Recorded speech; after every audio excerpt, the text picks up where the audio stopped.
আপনারা জানেন যে গতকাল রাত প্রায় ৯:৪৫-এর দিকে আমাদের যে বাংলাদেশের বলিষ্ঠ কণ্ঠস্বর ভারতীয় আধিপত্যবাদ বিরোধী সৈনিক শরীফ ওসমান হাদি তিনি ইন্তেকাল করেছেন। তার এই মর্মান্তিক মৃত্যুর পিছনে সম্পূর্ণভাবে ভারত এবং এই আওয়ামী লীগ এবং যারা বর্তমানেও স্বাধীন বাংলাদেশ থেকে আওয়ামী লীগেরই দালালি করে যাচ্ছে তারা সম্পূর্ণরূপে দায়ী। আমরা চাই না আমাদের এই বিপ্লবটা সম্পূর্ণরূপে ব্যর্থ হতে যাক। আমরা চাই না এই একজনের পর একজন হাদির প্রাণ দিতে হোক এই ভারতের খুনিদের কাছে।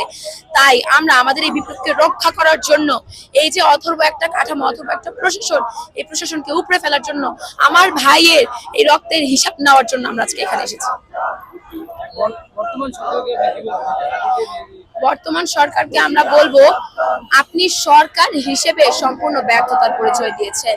আমরা আপনাকে বলতে চাই না আপনি আওয়ামী লীগের দালাল, কিন্তু আপনি যে উপদেষ্টা কাঠামো গঠন করেছেন সরাসরি আওয়ামী লীগের দালাল, এবং আপনি সম্পূর্ণরূপে ব্যর্থ হয়েছেন বাংলাদেশের যে একটা নতুন বাংলাদেশে যারা দুর্নীতিমুক্ত একটা বাংলাদেশ গড়ার অঙ্গীকার নিয়ে যারা নির্বাচনে দাঁড়াতে যাচ্ছে সে সকল নির্বাচনকালীন প্রার্থীদের নিরাপত্তা নিশ্চয়তা দিতে। তাহলে আমরা আসলে কাদেরকে নিয়ে আসলে নির্বাচনটা করবো এবং বাংলাদেশের সংস্কার আসলে কোন? আপনাকে আমরা যে দায়িত্ব দিয়ে বসেছিলাম আপনি সেই দায়িত্বর 1% পালন করতে পারেননি। আপনি যদি সরাসরি ভারতের দালাল নাও হয়ে থাকেন, আপনি অ্যাটলিস্ট বাংলাদেশে আর 1 সেকেন্ড ক্ষমতায় থাকার অধিকার রাখেন না।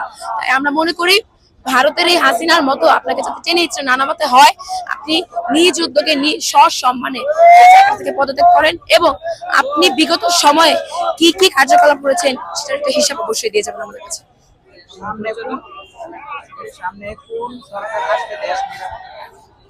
আমরা নির্দিষ্ট কোনো সরকারকে আসলে বলবো না, আমরা উল্লেখ করে বলতে চাই একটা বিপ্লবী সরকার চাই।